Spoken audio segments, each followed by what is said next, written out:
The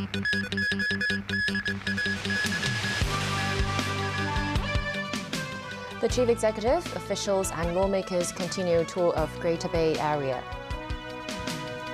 Police Commissioner Raymond Siu stresses the need to regulate demonstrations. Foreign Minister Qin Gang meets Philippines counterpart to discuss bilateral relations.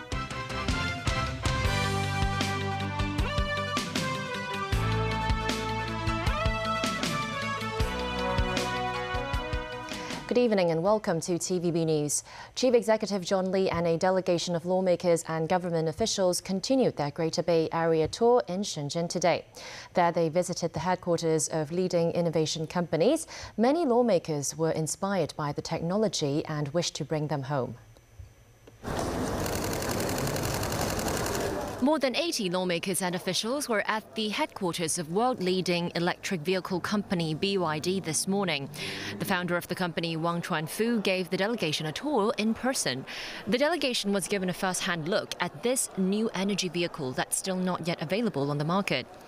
John Lee was interested in the vehicle and even tried out the steering wheel. The delegation later visited a laboratory where they saw an experiment to demonstrate how dangerous ordinary lithium batteries can be. BYD said its blade battery would not explode even if being crushed, heated or bent. The delegation was then split up into two groups in the afternoon. The group led by John Lee first visited drone maker DJI before meeting dozens of young Hong Kong workers and entrepreneurs in Shenzhen at the Qianhai Dream Workshop. The CE said these young people possess passion and confidence, adding many new industries are developing really well in Shenzhen. The other group, led by Chief Secretary for Administration Eric Chan, went on a tour of Tencent's headquarters. Secretary for Innovation and Technology Sun Dong said Hong Kong needs to have its own star industry in future. They then visited the Nantou ancient city to learn about the revitalization of historical sites. During the tour, they met a group of young Hong Kongers sightseeing there. The delegation will continue their four-day trip in Dongguan and Foshan tomorrow and are expected to meet with senior Guangzhou officials on Monday. Impressed by what they saw today, some lawmakers urged authorities to look into whether some of the BYD technologies could be used to tackle the city's traffic congestion. This comes after the delegation was introduced with this BYD Sky Shuttle system. It is an unmanned rail transit system with technology such as facial recognition. It can reach a maximum speed of 80 kilometers per hour. Lawmakers hope Hong Kong authorities can look into such technology and seek to improve the traffic congestion for residents in Kowloon. Others say the cost of building the system is low. Chief Executive John Lee tried traveling on the shuttle and said it felt like an on-the-air version of the city's light rail. He thinks the technology may be applicable in places with limited space. The Education Bureau approved the merger of two secondary schools, Caritas Charles Vath College in Tung Chung and Caritas Wu Cheng Chung Secondary School in the Southern District. The Southern District School will be relocated to Tung Chung starting from September next year. The decision came after considering the supply and demand of Caritas secondary schools in each district. Secretary for Education Choi Yuk-lin said the serious population aging problem in the Southern District has caused a surplus of school places, while Tung Chung is in great demand. Choi said authorities will offer support to students who wish to stay in the Southern District after the merger.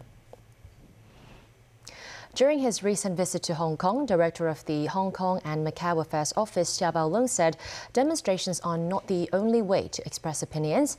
Commissioner of Police Raymond Siu said today demonstrations should be regulated to avoid events being hijacked. Memo Sengai reports.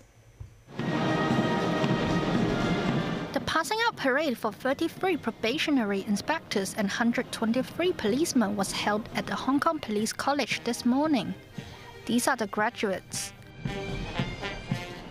The soon-to-retire Deputy Commissioner of Police of the National Security Department, Edwina Lau, presided over the review ceremony.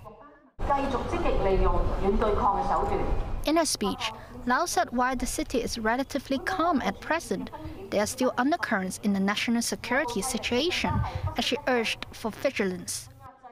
Raymond Siu, Commissioner of Police, thanked Lau for her contribution over the past 38 years, including the previous 3 years' work in national security. Siu also commented on the views made by Xia, who recently visited the city, saying there are many ways for the public to air their opinions, not just through demonstrations. The commissioner stressed demonstrations must be regulated to avoid events being hijacked. Commenting on the tags that individuals were required to wear in a recent rally, Siu denied the measure was disrespectful and insulting. Instead, he said it was a requirement. Mingwen Nai, TVB News. Today was the second day of Foreign Minister Qin Gang's 3-day official visit to the Philippines. He's expected to hold talks with Philippine President Ferdinand Marcos Jr. today. Earlier, Qin met with the country's Foreign Affairs Secretary Enrique Manalo, and the pair agreed to work to resolve Beijing and Manila's maritime differences in the South China Sea. Daniel Rell tells us more. Foreign Minister Qin Gang held talks with Philippine Foreign Affairs Secretary Enrique Manalo in Manila earlier today. The meeting came amid tensions in the South China Sea over disputed territories claimed by China and the Philippines. The Philippines has previously raised diplomatic protests at the presence of Chinese fishing vessels and what it calls China's aggressive actions in the strategic waterway. During the meeting, the two sides pledged to work together to resolve their maritime differences in the South China Sea and to deepen bilateral ties. Qin said the two neighbors need to work together to continue a tradition of friendship, deepen cooperation, and properly resolve differences. He added working together would help promote peace and stability of the region and the world. Manalo said Manila's relations with Beijing are more than just their differences over the South China Sea. These differences should not prevent us from seeking ways of managing them effectively. Qin's visit comes just weeks after the Philippines announced the location of 4 additional U.S. military bases on its territory, 2 of which are facing north towards Taiwan. More than 17,000 Philippine and U.S. soldiers are conducting their largest ever joint military drills in the Philippines. The war games have been criticized by Beijing. Daniel Rell, TVB News. The U.S. Supreme Court Friday blocked new restrictions set by lower courts on a widely used abortion pill, mifepristone. This delivers a victory to President Joe Biden's administration as it defends access to the drug in the latest fierce legal battle over reproductive rights in the United States. President Biden tweeted Friday, "I'll continue to fight attacks on women's health." Today, the Supreme Court stayed a decision that would have undermined FDA's medical judgment and put women's health at risk. The justices granted emergency requests by the Justice Department and the pill's manufacturer to put on hold an April 7th preliminary injunction issued by a district judge in Texas. The judge's order would greatly limit the availability of mifepristone while litigation proceeds in a challenge by anti-abortion groups. Former UK Deputy Prime Minister Dominic Raab defended himself in an interview with the BBC after resigning on Friday in the wake of the release of an independent investigation that found he bullied civil servants. Look, I'm sure I've made mistakes over 4.5 years, but the question was whether any of this amounted to bullying. And I strongly believe if the threshold for bullying is so lowered that picking people up on bad work, straightening out a negotiation where a breach of a cabinet-set mandate has been taken place, changing teams so we get the very best out of negotiations, so we deliver on victims' parole, human rights reform. If we can't do those things, then ultimately it will be the public that pay the price. Commissioner. Adam Tolley, the King's Counsel who conducted the inquiry, found Raab acted in a way which was intimidating and was unreasonably and persistently aggressive. In a letter praising much of the work that Raab had done, British Prime Minister Rishi Sunak said he accepted the resignation with great sadness. Sunak has now appointed Oliver Dowden, a senior cabinet official, as Deputy Prime Minister.